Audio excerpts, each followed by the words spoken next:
Welcome, my name is Balaj and we have here two beautiful smartphones by Motorola and Huawei, and they are called the Huawei P9 Lite 2017 or P8 Lite 2017, or in other countries even Honor 7, or actually sorry, Honor 8 Lite or even Huawei Nova.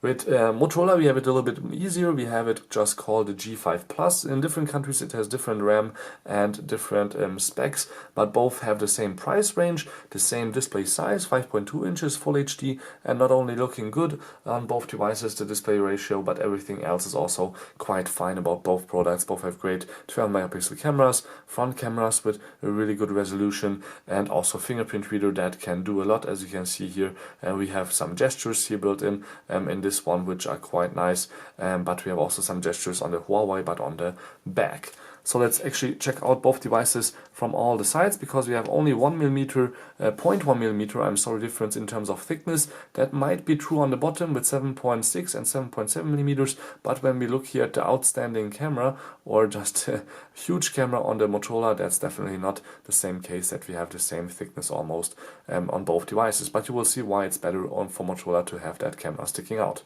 Volume rocker on an off switch. Headset jack, microphone. We have the SIM card slot right here for the Moto. For the Huawei we have it on the side. And then we have on both obviously micro USB ports with a speaker and a microphone. There's a microphone, we have the headset jack on the Motorola on the bottom, and the speaker is actually for everything here on the front. So that's alright. And then camera and sensors, but there's no status LED on the Motorola there, so that's maybe a little bit of a drawback. But what we have is, if you lift it up, as you can see always, this the display that shows us everything that's happening. We don't have that right here on the Motorola, but that has a status LED. Now, just for a moment, back to the SIM cards. Now, the SIM card slot here holds two SIM cards and a micro SD card. Here we have two SIM cards or one SIM card and a micro SD. So that's a big difference for me. Also, the difference is where the fingerprint reader is, and maybe it's even in speed difference. So let's just try them both out. And you can see that the Motorola was a little bit slower in this trial and error. So let's check that again. But now it was about the same, so I would definitely say that's a draw. So let's put them on the table and zoom in with my camera a little bit, and let's show you all the details of the software, what is different on both devices, because we have different Android versions here running. We have 7.0 on both, Nougat, but we have here this own Motorola UI, which is actually very basic Google UI with some extra features, especially here with the gestures, as I already mentioned. And Huawei has their own whole system running here with no app drawer or anything, which is a little bit strange, but you can enable that if you want to. So as I mentioned before, both have about the same hardware. We have here both devices with 3 gigs of RAM, but still the Motorola wins because the processor is different in both devices. Here we have a Snapdragon 625, while we have a Kirin 655 here in this one. So this is a Huawei own built processing device or chip. Here we have the standard Snapdragon Qualcomm chip, which is really nice and fast. As you can see, it's better in 3D, it's better in the UX, it's better in CPU also a little bit, and then in RAM we have also 10% more for the Motorola. But benchmarks are a little bit boring for me if you ask me, so let's just close all the apps that we have running here, and that's actually only Untitled 2, and let's open on both devices this game called Relic Run. I like to compare with more than 100 million downloads. It's one of the top games on Android.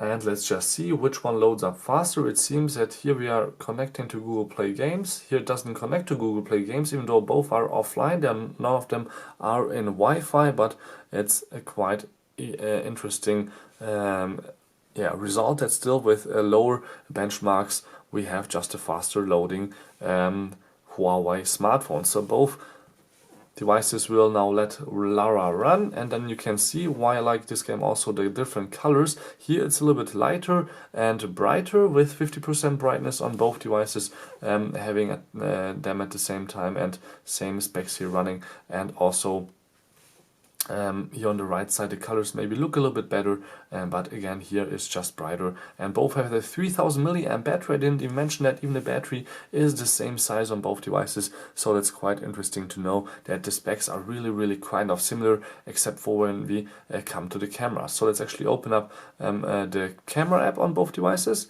and then everything will be black because we are having the back camera right now enabled. So let's just lift them both up and let's try to take a picture maybe of this box of the P9 Lite 2017 or P8 Lite 2017, depending on again which country. In Germany it's called P8 for some reason. So the speed and the quality and the wide angle seems to be about the same. There's obviously different settings and different options when it comes to everything that you can set up here on Motorola. It's a little bit basic when it comes to camera features, but that's still not that bad because we have the better camera still yet here. Because if you go to the picture I just took a moment ago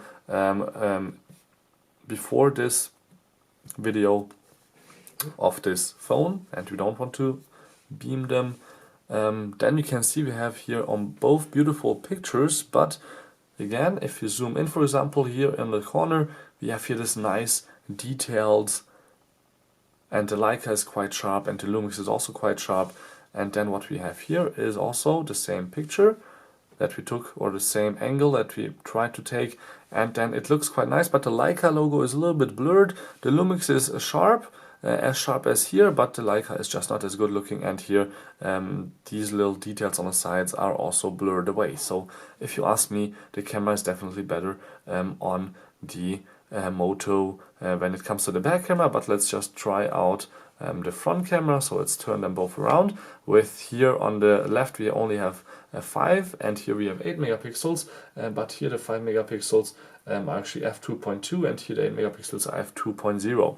So the wide angle seems to be about the same, a little bit better on the Motorola, but it's darker on this picture than in this one. Maybe that's due to the light that comes on the back, but also when I hold my finger onto both and just move it around, the speed of the Motorola is real time, while we have here a little bit of a, as you can see, slower thing happening right there. So I can show it to you this way, and yeah, it's kind of strange. So this was already it with the short little comparison of the beautiful of both beautiful smartphones for about $250 right now available, with 3 gigs of RAM and all kinds of nice specs. So thank you much for tuning in. Don't forget to subscribe. My name is Bolaj, and this was just a short comparison between the Moto G5 and the P9 Lite 2017 by Huawei.